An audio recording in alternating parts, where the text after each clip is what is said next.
going on, everyone? And thanks for joining me for another great conversation.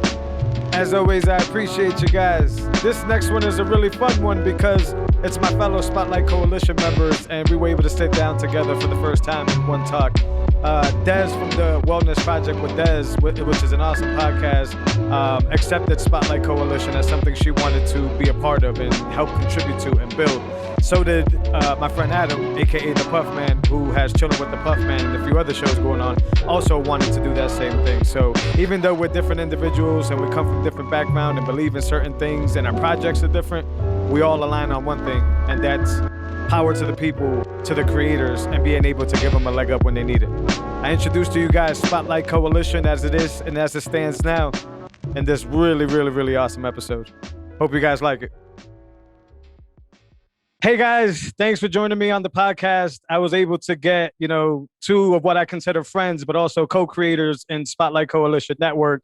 Like I was just explaining to them, I feel this is a very important episode for not only people that follow the Jose Burgos Podcast and the Spotlight Coalition Network, but follow Des and follow the Wellness Project, follow Chilling with the Puffman, and follow Talking in Bits and everything else. Guys, welcome. Hello. Yeah, thanks for giving me some of your time. Yeah. Just a little bit. Just a little bit. Yeah. Well, we were just talking about it. Zoom is going to give us like 40 minutes. So Yeah. I know you guys are. Yeah, I know, especially Des, I know you guys are very busy. And I just wanted to talk a little bit more about this podcast thing. So I don't know if you guys want to, we can't literally pick a straw, but who wants to go first? I want to explain why we love this podcasting thing for the listeners. Well, look, if it's not going to be the person responsible for making sure that the network was created, then I suggest, ladies first. All right. So that's the floor is yours. Why, thank you.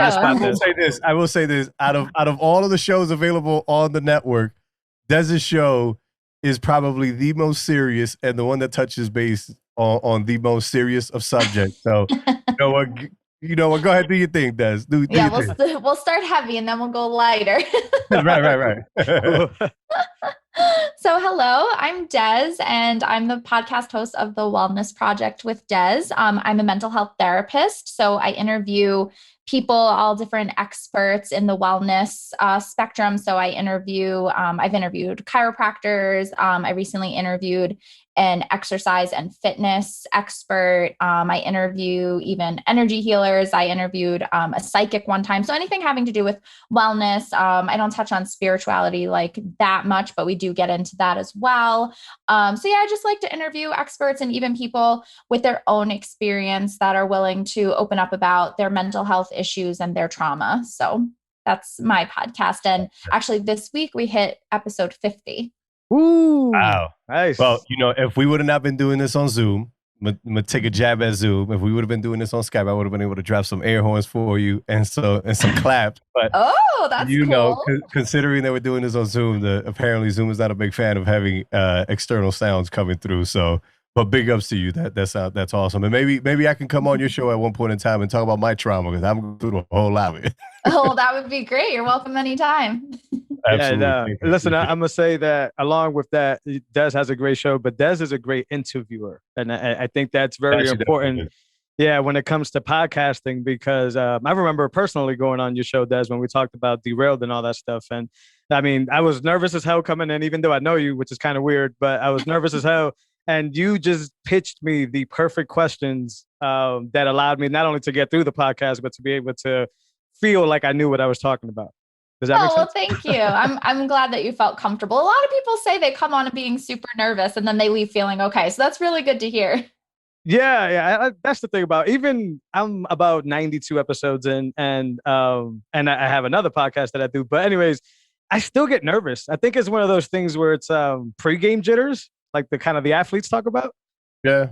Do you guys feel that? It happens to me too. Yeah, I get nervous too. Okay. And I don't have as many episodes as you guys. The fact that even when I was going through school and everybody would keep telling me like, oh, you have a lot of skills and everything, it's like you still have the jitters. Even when I used to record, the video version of Chilling with the Puff, man, I used to have the cold sweats when I used to get in front of the camera. So yeah, trust me. Geez. Yeah, and I used to have to have rounds of paper towel to dry myself up before I would hit record on the camera because I'd be super nervous. So it's part of the trade, I suppose. I can't say I've ever so. gotten that nervous, but I will say this. Fun fact. I mean, I hope the person who was supposed to be this was a while ago anyways, but I actually was so nervous one time that I backed out of a podcast, which was really, I shouldn't even be saying that live, but it was just one of those things. I mean, I had a lot going on that day too, so it kind of made the lie a little bit easier. But I was so freaking nervous and I had so much going on that I reached out. I tried to reschedule first and the person reached back out and ultimately it never happened. And then you bailed. No. They bailed on the reach out, but I take credit for bailing the first time. And they didn't want to do it the second time, I guess, or their schedule or whatever. Or maybe they sensed that, I backed out and they were like, forget this kid. What the hell am I going to try to do this again? Wow.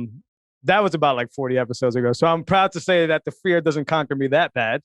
I did almost cancel once. I did, and I pushed through, but I was so nervous that I interviewed a celebrity and I was so scared. I was sweating profusely and I was like, I cannot do this. And I pushed through. Yeah. And they contacted me. So I thought it was like a prank or a scam.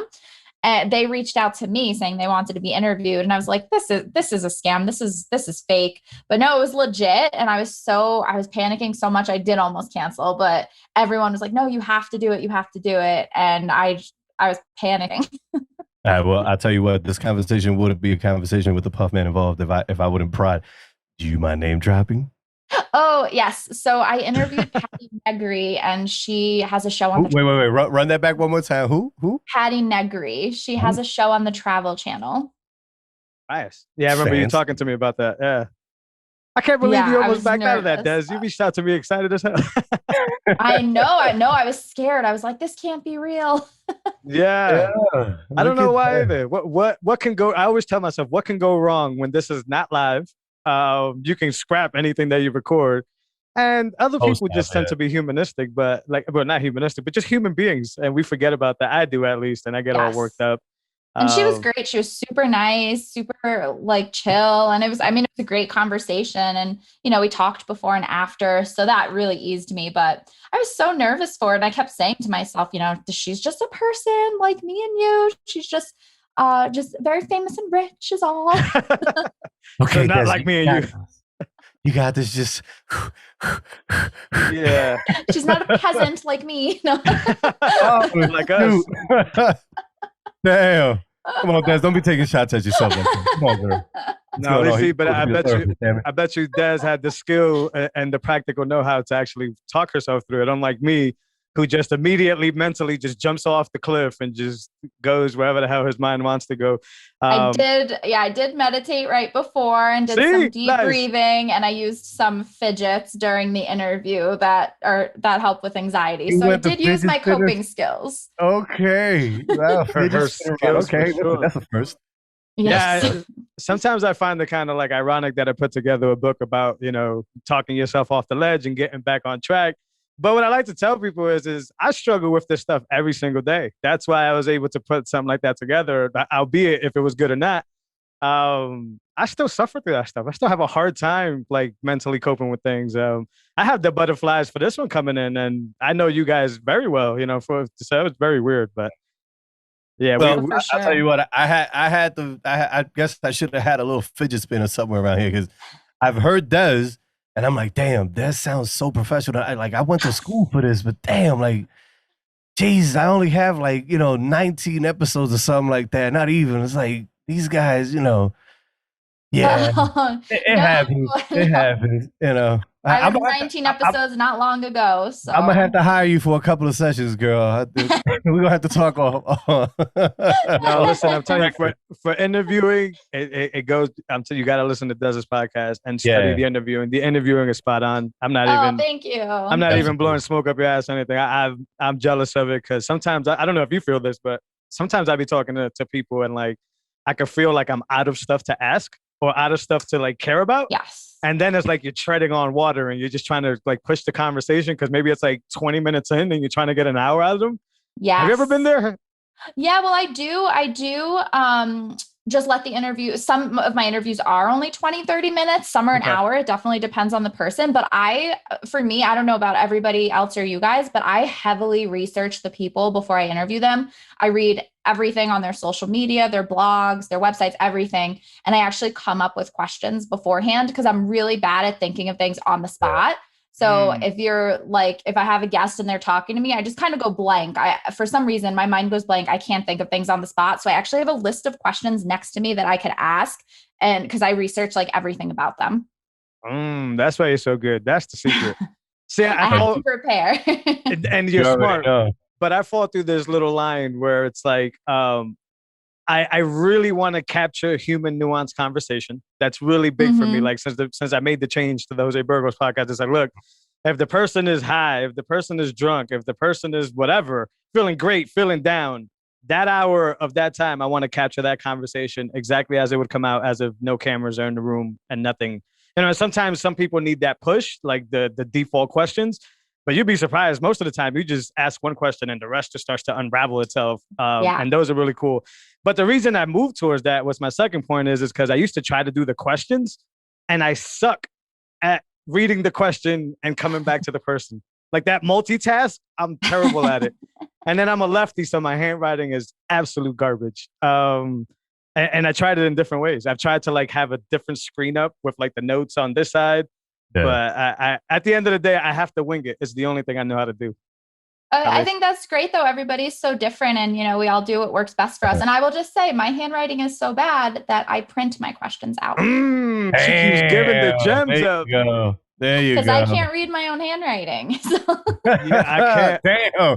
Well, I mean, you are borderline a doctor, so yeah, I suppose doctors makes sense, right? Yeah, listen. I don't even know if the camera can see it. If you can read that first line where it says weekly, bi-weekly, the camera's not going to do it justice. Oh, there we go. I can kind of read that. It is legit. Well, I'm glad you can because I cannot. That's the problem. I mean, I can tell what it says because you told us what it says, but the camera's not doing justice to it. Exactly. Yeah. So, we're gonna keep going around the shows and then come back to why we podcast. But Des, all right, so your turn, bro. As everybody knows me, I'm the Puff Man. I am kindly known as that because when I used to have hair. My hair, I would let it air dry and it would puff up. I've always been a big Puffy fan as well. And for those of you who don't know who Puffy is, he's a multi-millionaire. I believe he's a billionaire now. But either way, look, let's not talk about people who don't care about us. Let's talk about ourselves here because that's what this is about. I'm a big Puffy fan. And on top of that, eventually it kind of morphed into, the fact that I smoke a hell of a lot of weed. There you go. Yeah, Snoop gets a lot of credit, but there's a lot of nobodies out here like myself trying to make a name for ourselves that we can hold our own. But outside of all of that extracurricular Ringling Brother nonsense, my show is practically about current events and topics that are relevant to the moment. Specifically, and most of the times, topics that involve politics. I tend to lean to the right.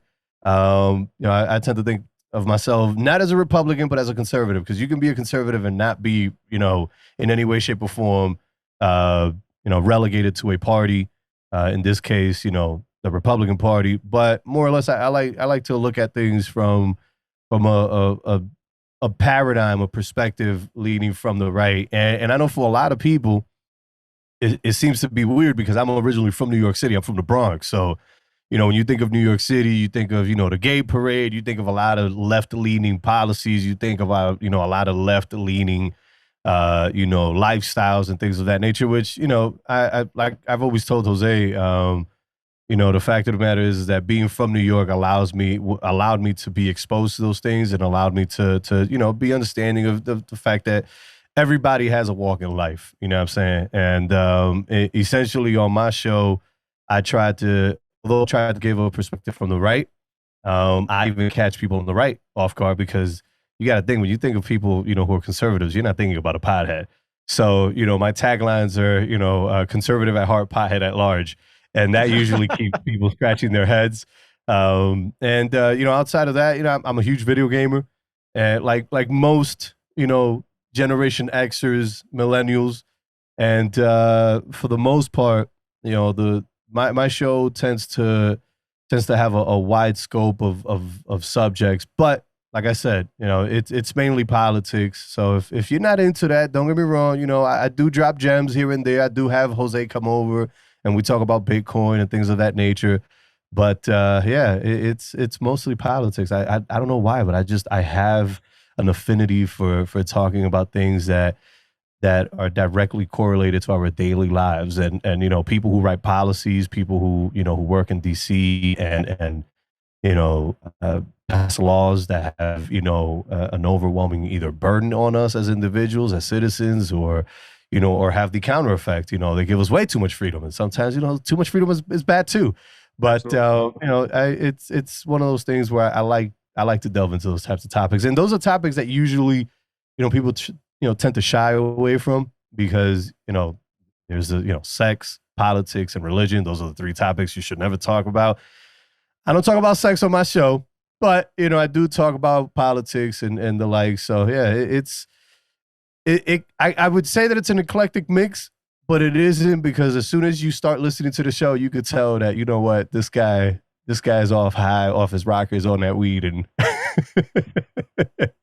and it's about to be a debacle. My conversations always go left, and although I don't have as many guests as you guys do on your shows, when I do have guests on my show, usually the conversations tend to go sideways extremely fast. They go right out the window, and we just, you know, like the topic that was at hand completely disappears. And Jose knows this because he's been on the show, and they just, you know, it goes off from there. So it's, if you tune into Chilling with the Puff Man, if Des or Jose are too serious for you, go over to Chilling with the Puff Man for a little bit and vent out, you know what I'm saying, and just enjoy. Because trust me, I don't edit out my screw ups. I don't edit out any of the screw ups that my guests will have.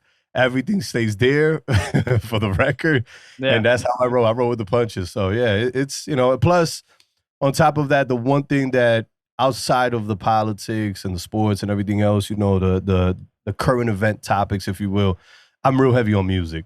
So that's an aspect of my show that I incorporate heavily. So, you know, there's a certain soothing aspect of music that allows you to disconnect from a lot of the things that go on a daily basis.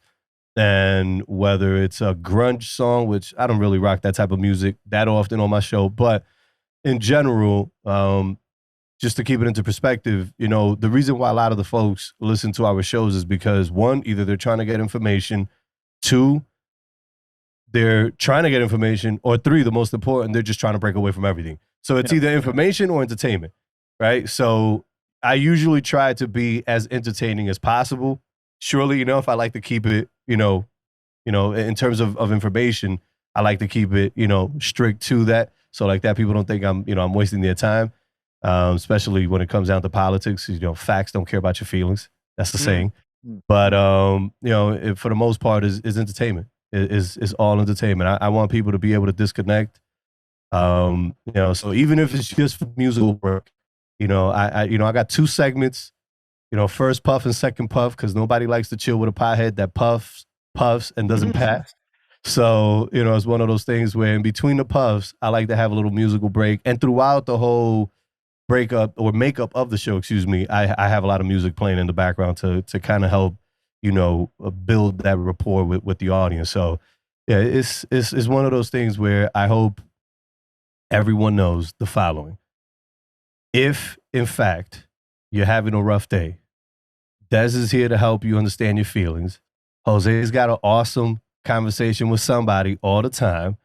And worst comes to worst, look, if you want to yank a couple of your hairs out talking politics and then enjoying yourself with a couple of tracks, you can listen to me. You know what I'm saying? That's what it boils down to. You know what I mean? Trifecta. See, but right, I think your podcast is valuable with multiple aspects. But see, I think you need to listen to conflicting theories of your own. I think that's super important to be able to evolve as a human being and to be able to bounce in your own heads and be able to bounce some ideas, because, you know, people change their mind. I've changed my mind a ton. And I've known you for a while, and yeah, you are conservative and right leaning, which I was the complete opposite. But as I mature, we start to agree more often than we disagree. And I think that's only because I was willing to subject myself to the information that not only you're providing, but shows like yours. So I would not say that it's strictly if you're into politics or not, you should check out your show. I think first of all, you've incorporated and have put together a sound, like a soundscape, right? Where there's music, there's breakdowns. You have a broadcasting background, which is super important. You know how to run a show, right? And then you inject information that most common people are not even thinking about, or easily dismissed because they're tough. Politics is tough. So is religion. Yeah. So is all that stuff. So I think that's where the value is. And I know you're going to put yourself worst come to worst. You could. I would challenge people more often than none, like I have many times, to subject yourself to information that's contrary to what you believe and what you've grown up believing. So kudos to you for that, man. Yeah? I'll tell you what, the crazier part of it all is that I actually used to be, even though I was raised in a conservative household and I do tend to lean to the right now, being that I'm from New York City, there was a point in time throughout the vast majority of my young adult life where I leaned to the left. So, it's like that's why I'm able to delve into the realm of politics, because I know the tactics of both sides and I know how to break them down. So, it's wild to see the transformation, because hell, even when I lived up there in Massachusetts right before I met you, and actually for like the first maybe 2 years that I knew you, I was still, I was a registered Democrat and everything. I voted for Hillary in the primary. Yeah, but at some point you were willing to. He just admitted to voting for Hillary in the primaries. At one point, though, let me stop. Yeah, no. We got deplatformed. At one point, though, you subject yourself to information that was relevant to your beliefs, and that's important, as opposed to just going with the beat because you think it's correct all the time. So. Hey, kudos to you, man. And, politics is not easy to talk about, week in and week out. A lot of people, they're iffy about it, and they could be, they could walk away in seconds, or they could stick around and wait 5 minutes, or they could end up loving it. Right. But I think the fact that you're able to capture, like I want to capture human nuance conversation. You just know how to put a show together. And from beginning to end, it's an experience, right? It's not like Jose just saying, hey, this is my guest. And then I talk for 2 hours and then I say, bye, see you next week. It's like, you're like letting them know, hey, you're hanging out with Puff, you're here with me, the music is playing, the sound effects are going on, and it's an escape. I've listened to your podcast while working out, and I think it's super dope. But no doubt. Maybe I'm biased in that opinion, but we all have implicit biases. I'm just really big on creators. That's why I appreciate you guys. I see you guys since I've met both of you has always been about creative stuff. Like you guys just want to create and contribute. And I'm just big on creators in a world where, you usually need to be bought out by some big entity in order to be known or public. The real creators still keep coming back, to the drawing board. And we'll get into that in a second. But as for me, anybody who's listening to this podcast obviously knows what I'm about. This podcast started as the $300 starter project, which is where I was helping, small business owners kind of start up their websites and do things like that. I thought that was cool, and I still think it's cool. It just didn't really fit with what I wanted to do with my time, meaning that I didn't always want to talk about business. I'm so interested in so many different things, so many different avenues. So I decided to, personalize the podcast and then literally just reach out to anybody who I think is interesting or is doing something interesting. And like I said earlier, just capture that conversation. Even if it's that celebrity's or that person's worst conversation, I want to capture that conversation because I think it's important to, see human beings, like I like to say, in the wild, not, prepared and ready to rock. Like I want to see me mess up and I want to see some people mess up. I know that sounds weird, but it's just, I feel as a podcast connoisseur myself, those are my favorite natural moment. You want to catch a natural moment. Well, those are my favorite podcasts personally, right? So it's one of those. I do love the scripted stuff. Like I like Revisionist History from Malcolm Gladwell. Like, right, that's narrated in music and it's all good. And but I like, like the Joe Rogans of the world, where it's just like, hey, I'm talking to a chemist one day, and then tomorrow I'm talking to the biggest, ecstasy dealer in the country or something like that. Like I just want to be able to have conversations. Well, that's how his show is. It's just weird every time. That's true. Yeah. Yeah. But I'll answer since we're going in this circle here. I'll answer first as to why I continue to show up, because I'm curious to see why you guys continue to show up, even though, this is not paying bills. Well, I'll speak for myself. That does it right now. Yeah. Yeah. I don't know. Maybe for Des, because Des is already, Don't be saying no, girl. Oh, it's not. I wish. You interview Travel Channel people. Let's be real. And listen, folks, listen, let me tell you something. Because I've sat down, look, right now I'm going through something in my life. And I've actually sat down and I've listened to Dez's podcast. Okay. I can't sit here and say that I've listened to every single episode because I've been picking and choosing the ones where I see the titles where I think, okay, maybe this one will have something for me, and I go through the the little show notes. But there's something so soothing, and I'm sorry, I know I'm digressing here, I'm going off, but there's something soothing about sitting down and listening to someone who knows how to talk about people's feelings. And that's what Des does. So my bad. Thank you. We get away from that. Sorry. Well, you're welcome. Yeah. But, listen, at the end of the day, that's the reason why we're doing this, because we want to let people know the value that everybody has here, Yeah. But go ahead, Des, because, you be, Travel Channel. I don't know. You see, I feel naked right now without my soundboard. Damn it. Before we move, I pass it on to Des. I keep coming back. I'm a big podcast guy. I think podcasting is the last source of, unmanipulated media. It can't be canceled. It can't be blocked. You could always set up your own RSS feed for your podcast. And you can do that with video, but video files are extremely large files.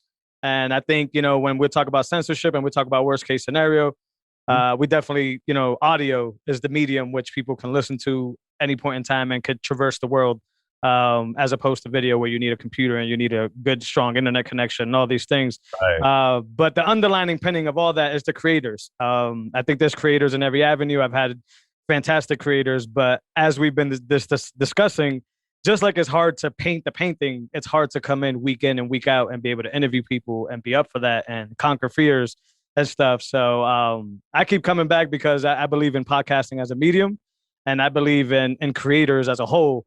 And to me, that's enough for me to find other ways to pay my bills and just do this for, like Adam said, the people that are need to hear this and need to disconnect from the world or get new information and stuff like that. So, Des, I pass it on to you. Why do you do this?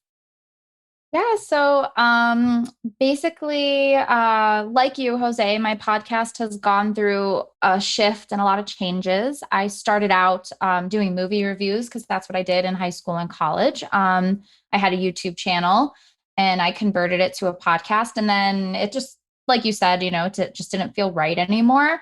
So then I started interviewing, similar to you, creatives. And I think that's how we met, actually. So I was interviewing creatives, and you were as well. And then, I don't know, I made another shift, trying to take my brand kind of more seriously and just thinking about how I could use my knowledge and expertise to help other people. And for a long time, ironically, it didn't click that I should do wellness and mental health, even though I'm a therapist. It just never occurred to me to do that for some reason. And then I really, one of my main goals was to start interviewing people, because being a therapist, I've always loved to, talk to people, get to know their stories, just get to know like deep kind of stuff. So that was always my goal, was to interview people. And I did a video project years ago where I interviewed people, and, I put that on YouTube, and it was pretty well received by people, and I loved it. I thought it was really fun and great. And I loved hearing people's deep stories and, their feelings. And so I finally started interviewing people, and I loved it. But then I made that shift into like mental health and wellness and trying to interview experts. And I started joining all these Facebook groups and following these people on Instagram. And I started messaging people, asking them if I could interview them. And it just kind of took off from there. And I just really love, kind of getting to know people and talking to people. And like we said before, I always get kind of nervous before the interview, but I always have so much fun, and it's always a great conversation. And it is tough during the year. I work in a school, I work in a middle school and high school. And I just, providing mental health, and it just takes all of my energy and time. So I do come home feeling, like I have nothing really to give. So I did start doing every other week episodes bi-weekly. And now that I'm off for the summer, I went back to weekly. So I do have a tough time with it sometimes, just scheduling those interviews and, researching and coming up with questions and things. So I do put a lot into it, and sometimes I don't have the time and energy So I do go to every other week. I'm trying to stick with weekly, but it's just tough, but I do go back to it because I do love it. I do love giving people that information, and the people I've interviewed have been amazing. And I feel like they're super valuable and people need to hear that information, especially now, Jose, something I always talk about is that we had a conversation about this cultural burnout, how you said, and I always talk about that because just everyone I talk to is either super anxious or depressed or having a really hard time, or really burnt out. So I think, it's really, really important for people to have that access to that information, people who either can't afford therapy or it's not accessible to them. So I like having that platform where people can go and get that information if they can't access therapy. Yeah, absolutely. And you're doing that well, which is fantastic. Yeah.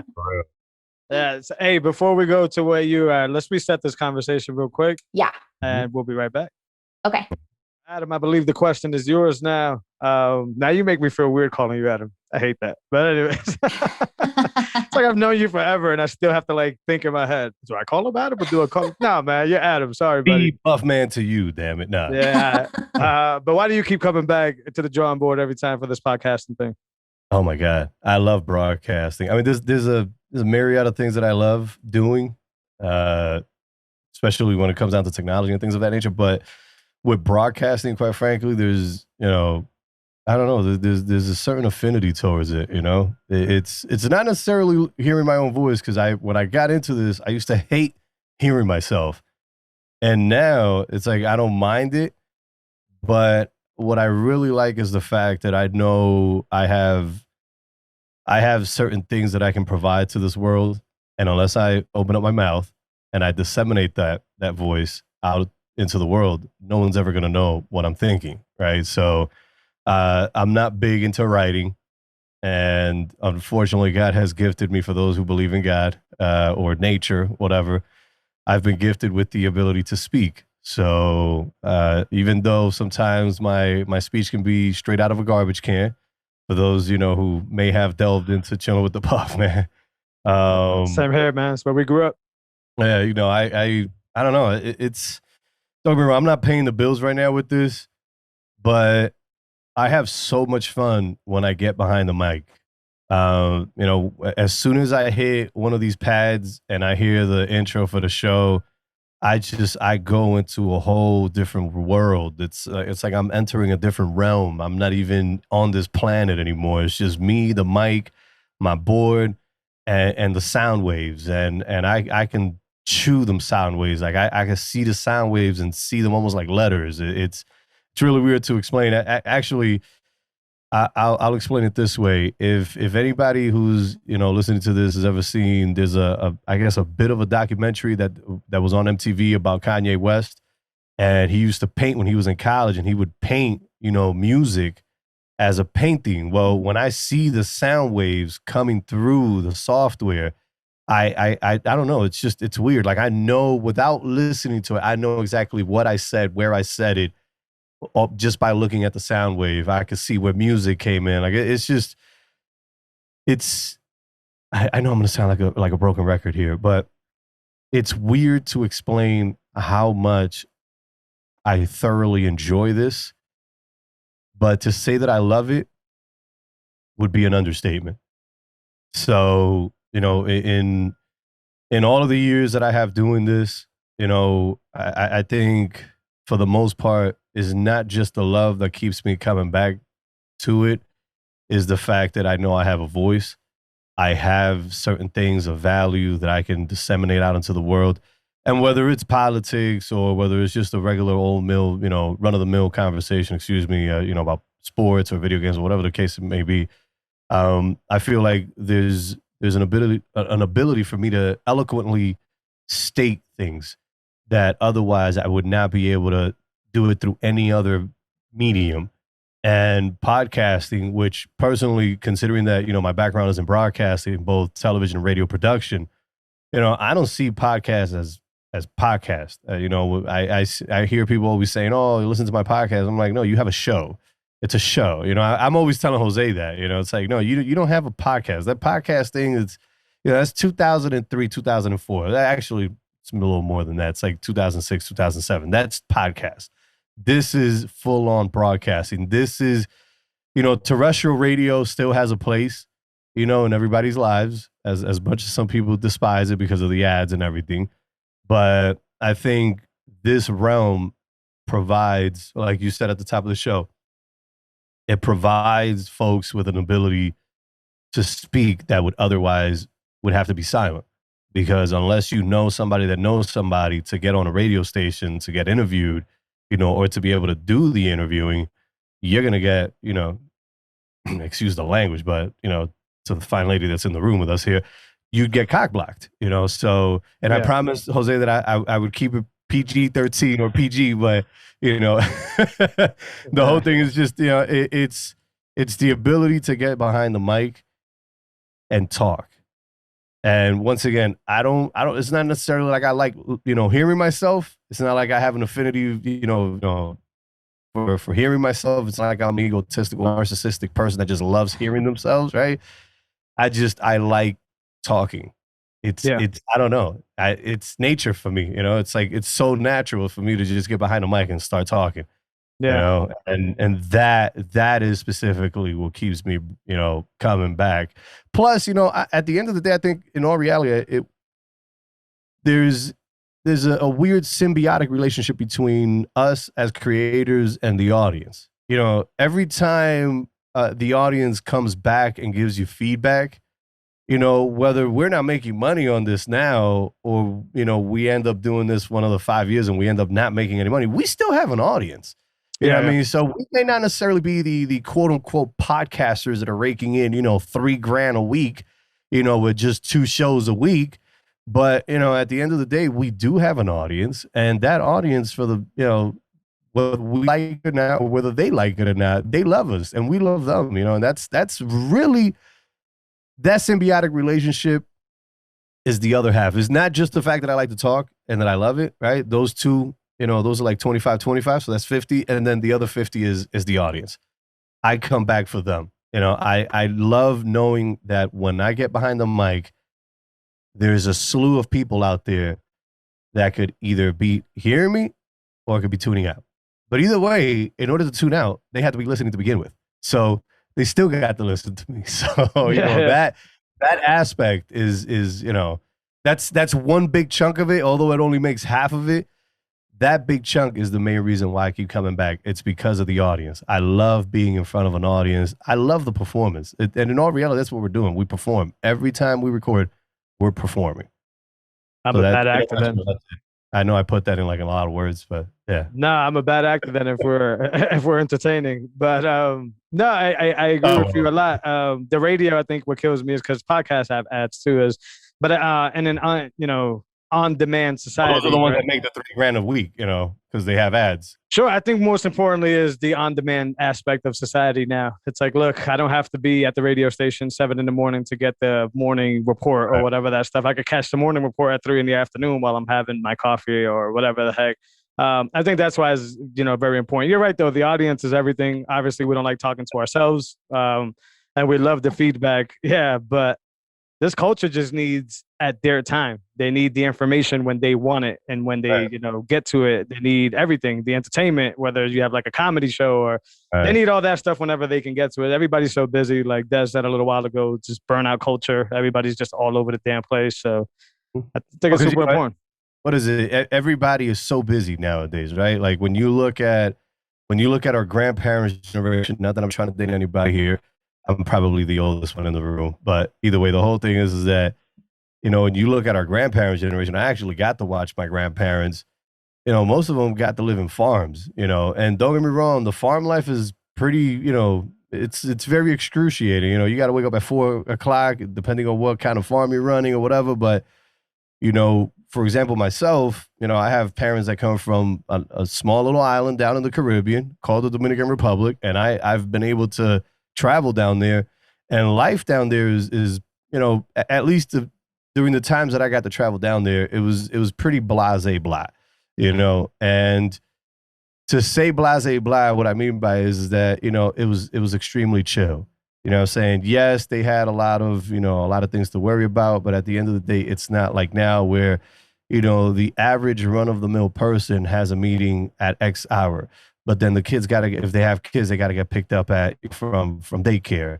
And such has a play. And then, but I probably got a second job, so I got to go do that too.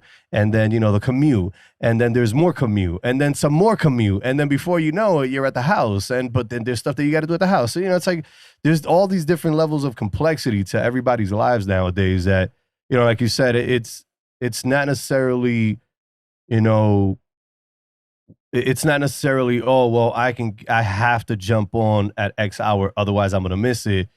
It's the ability to get on and say, well, hey, I can get this information whenever the hell I want, as long as the information is readily available, which is, I think I speak for everybody here. That's the main reason why we do this for the most part, which is the ability to be able to be there when they want us. You know what I'm saying? Like, just hit play, there's Des, you know what I'm saying?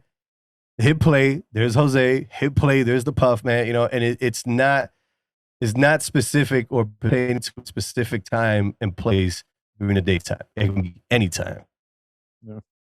Do you guys think about legacy? Des, do you think about legacy? Like, not only what Adam just said, but down the road when, God forbid you're not around or whatever, and somebody could pick up your, the value you've given them, right? The information, your words. Do you ever think about that? I do.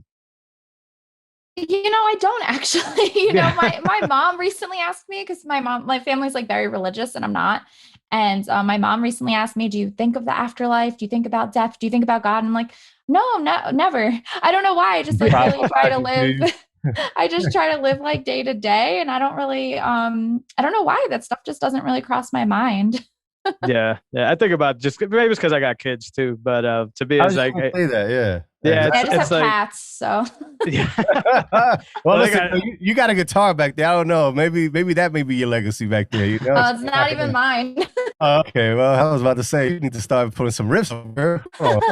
I just think about that stuff, not because I want to be morbid, but which I think everybody should, meditate on their mortality. I think that's super important.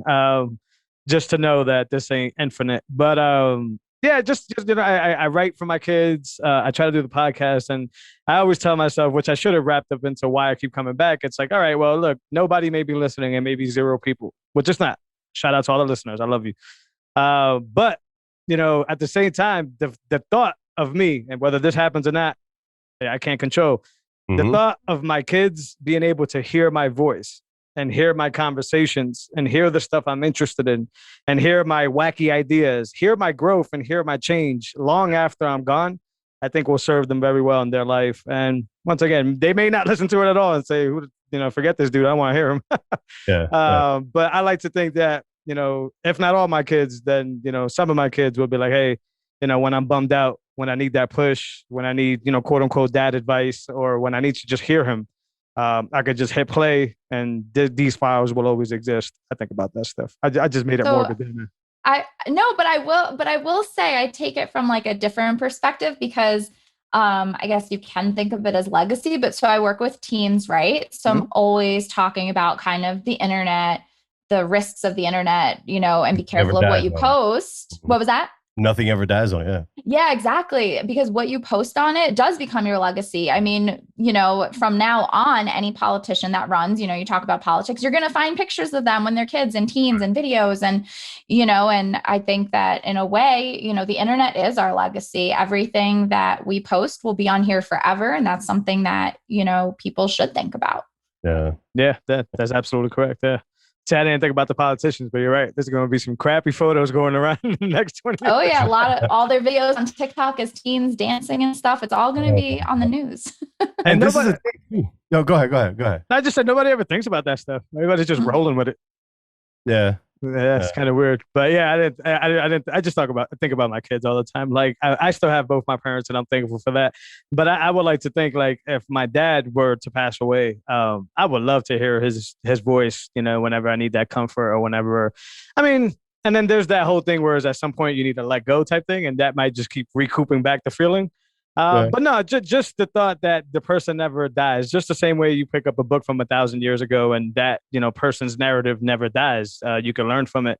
That's kind of where I go from. But then again, I think it is really valuable years ago for a project for school, actually, for my graduate program. We had to interview somebody of a different generation and of a different ethnicity. So I interviewed my step grandma, and I interviewed her, just a recording, and just interviewed her about, she told me her whole life story.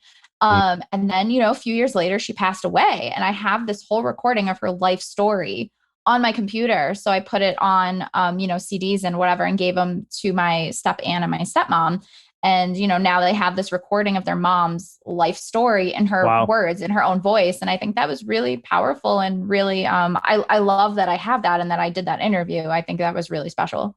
That's priceless. Yeah, absolutely. I would be dropping claps and air horns right now. Damn it, Zoom! What the hell, man? I gotta try out Skype. I didn't know it had that. Oh my god, man! No, he has that, but I guess Skype allows us to not cut off when we talk. Yeah. But yeah, no, that's huge. And this is kind of like shiesty salesman's talk. But in a similar example, I worked with my brother-in-law, and he does wedding photography and film, but the same concept applies, where it's like I would be shooter for him, and he would always tell me like, hey man, even when there's nothing to record, just record, just try to capture the room and B-roll. Exactly. And he's like, because you don't understand how important it is to see grandma's last dance when you weren't even exactly trying to record that or whatever. Even if they get divorced 6 months down the road. Yeah, trust me. Everything is important for this day. Exactly. So he was talking to me more about it like in a packaging bundle, like, hey, I could upsell him on this stuff, which I still would pay for, in my opinion. And they're still valuable in itself. But yeah, no, I see what you're saying, Des. It's stuff that, we as humans value scarcity. That's our number one thing. That's what we care about. And it doesn't get much more scarce than that one person that you've loved your whole life or grew up with, being able to hear their one voice whenever you want. That's freaking awesome. Yeah, I got to start getting more family members on the podcast. Well, listen, now I need to get Des on my show so she can hear all the nonsense that be taking place, so she can experience it, all the air horns and all. Yeah. I know, right? I should just bring both of you guys on so I can have a therapeutic session on the air. Yes. Des, and then while we're at it, you know what I'm saying, Des will drop her earmuffs on, and then Jose and I can spark up and just let loose with our verbal disarray that we go into, with all the cursing and I wouldn't even subject Des to all that nonsense. I love talking to Jose because he's so philosophical. You always make me think of things that, like, before you were like, do you think of your legacy? And I was like, no. Yeah, no. Things I don't normally think of. So I always love talking to you. Oh, yeah, I appreciate it. Yeah, I'm deep into that stuff. I love that stuff. But it's literally what I think about. It makes me anxious a lot, and it kind of fucks me over in a weird counterproductive way. Yeah. Yeah. But I think, for my mind being able to traverse these scary, things in life, which, most people think death is scary. I've gotten to the point where I think death is essential. And it is not really scary when you get it at that point. But yeah, no, it's always good to, study some philosophy, listen to these smarter people than me, and be able to incorporate what fits into your life into that whole aspect. So that's how I try to do it. I mean, I'm still as anxious as anybody else. I'm still as big of a fuck up as anybody else. I'm still as doubtful of myself as anybody else. So one would argue that my philosophy studies have done nothing for me, but it at least gets my brain working for sure. But we'll see. The Spotlight Coalition Network. Let's go back to that for the listeners. Yep. For the listeners who don't know, Des and Adam have been supporting Spotlight Coalition since I first offered them to come on Spotlight Coalition. And to be transparent with my listeners, which I am, I couldn't handle all the inner workings of Spotlight Coalition. So I wanted to have this episode, not so you guys could get some exposure on your projects and all that stuff, but also so we could, kind of let the listeners know where Spotlight Coalition is going. Now, this is all voluntary time from everybody involved, including myself. But I wanted to pick you guys' brains slightly on the air, because we're about to close out on what do you guys believe the Spotlight Coalition to be, if anything. You could be honest, that's fine. And where would you like to see it be in maybe a year or two? Whatever order, whoever wants to start. Ladies first, you know me. I like old school stuff. I open up doors for people. You know me. See, my philosophy has failed. Damn it.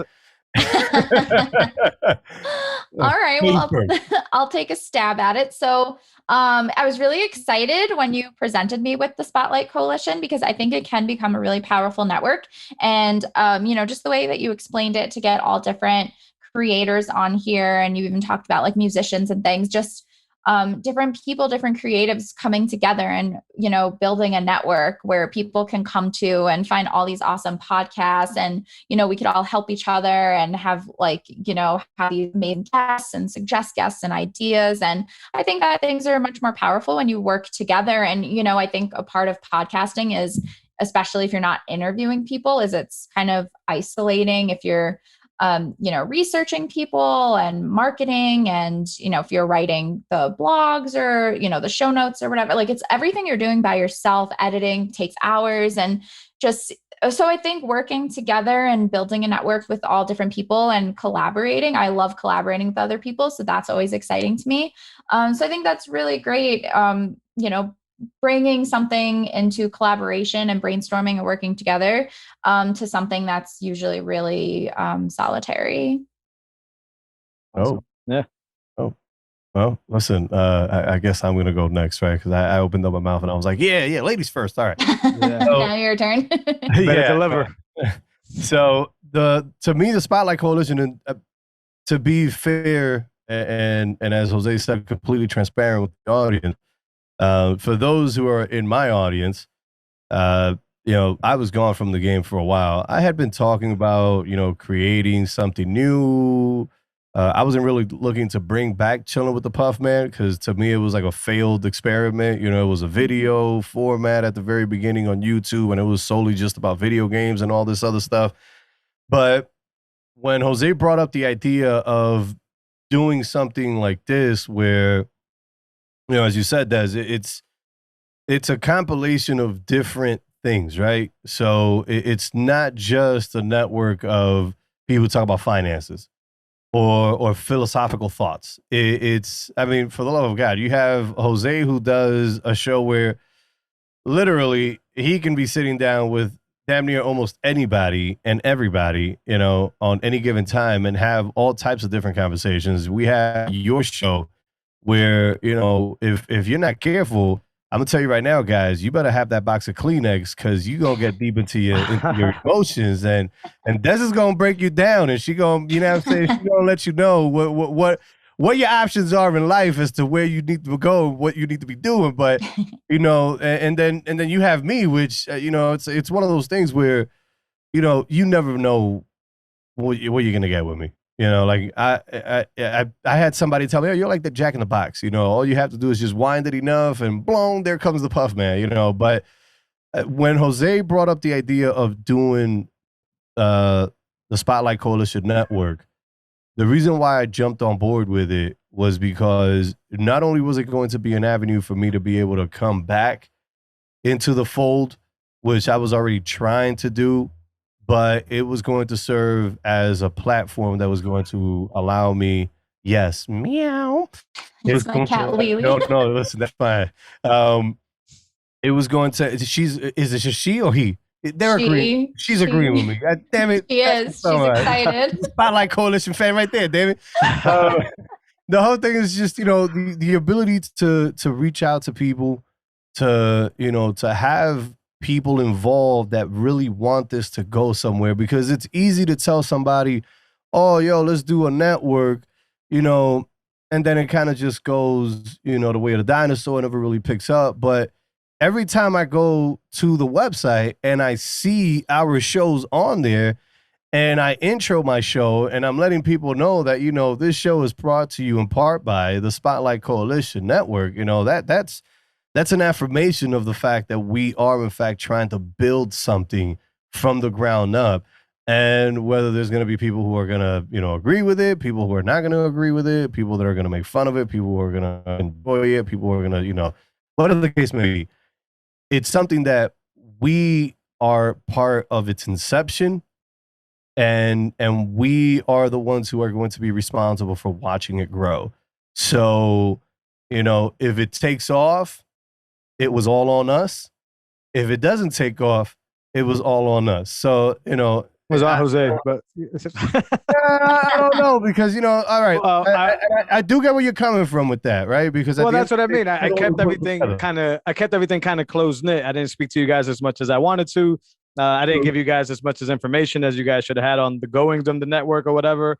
And then on the other end of that, while not communicating with you guys, every time I would sit down to do Spotlight Coalition work, I would just be over encumbered with all the work that needed to be done, website changes, all these things, and not to mention all my daily life stuff. So from here up to this point, absolutely all me. From here on out, hopefully we all get together on this. That's this is the seed, right? This episode here is the seed of getting us to communicate more together. And, I like I said, I didn't tell you guys transparent, but there was a fitness channel that was about to jump on, like Pure Fitness. There was a dedicated video gamer that was about to come on. There was a few people that were literally on the fence. And because I was over encumbered, I didn't know how to close that, right? Which it's not a money close. It was just like, I talked to you guys about it. The content close, and you got to think. Content. Well, I was doubtful at the time. I was like, "Look, I'm not doing much for Des. I'm not doing much for Adam at this point. So I didn't have the confidence to say, well, now you should come on, and I do nothing for you." yeah. So that's what I was avoiding. But I want to see. I think the Puffman and I are people that are willing to take risks and put ourselves out there too. And some people just aren't the right fit and aren't willing to take a chance on something new and, put their time and effort in. But, we're all making podcasts anyway. So it's not harming us in any way and trying to try something new. Yes. She has the best answers. You see this? It's a show, Des. Dang it. Yes. It's a show. We're doing our shows anyway. Why not? Well, mine literally says podcast at the end of the title, so I can't. You need to get rid of that, damn it. I'm trying to get away from Anchor, but that's a whole different conversation. Oh, gosh, I know. Yeah. I want to start my own, maybe a Spotlight Coalition feed, but I'm trying to figure out. We all are, right? I think we're all trying to get the hell away from Anchor. I think so. Yeah. I don't know if Des has seen this. I keep, and we can sign off here soon. I keep telling Adam that the response I get through, either DMs or through, people that listen to the show does not reflect on my Anchor dashboard. Right. No, it doesn't. It is very weird how it's like non-existent on the Anchor dashboard. Huh? Not even the total plays are accurate. They do some weird stuff where they hide numbers or they try to batch numbers together. And I'm already against Spotify, which is the mother company as it is. So I see Anchor just doing, Spotify's cover up work. But yeah, that's a different conversation. Yeah. But guys, we're gonna sign this one off. In respects to everybody's time, I appreciate you both. I appreciate all the content you guys bring forward and showing up every single week, whatever it may be, every episode. I look forward to working with you guys more. I'm going to be more open on what's about to happen. We talked about it a little bit before we got on here, whatever. For the listeners, expect a few things: brand new website, revamp, some writing work. Expect a sort of like a live radio broadcast on YouTube and on the website where you guys could tune into any of the episodes as they're streaming. A lot of exciting stuff going to Spotlight Coalition. I need help with the Instagram and Facebook side of things, but yeah, we can figure that stuff out. Guys, thanks for your time. Awesome. Thank you. Absolutely. Guys, listeners, if you guys haven't done so already, please head on over to spotlightcoalition.com/podcast. You'll see these, they're fantastic shows. You'll see places where you can donate to them via Cashapp. That's important. That just lets us know that you guys are rocking with us and lets us know that our content is actually hitting you. So we appreciate y'all. Till next week. Later, guys. Always a fantastic time talking to Des and Adam. I don't even think they realize how much I appreciate everything they do. They're talented, they're, for the people, and they always want to do better and inspire people to do better things. And that's what Spotlight Coalition is all about, guys. If you've been following me long enough, you know how I feel about the creatives and especially about the podcast space. But Spotlight Coalition is a place where you can go and find your flavor of podcast and be able to learn and potentially get your voice to be heard out there. Please head on over to spotlightcoalition.com. That's how I continue to have the conversations I love to have, and you continue to get the conversations you love to listen to. Till next time, guys. Later.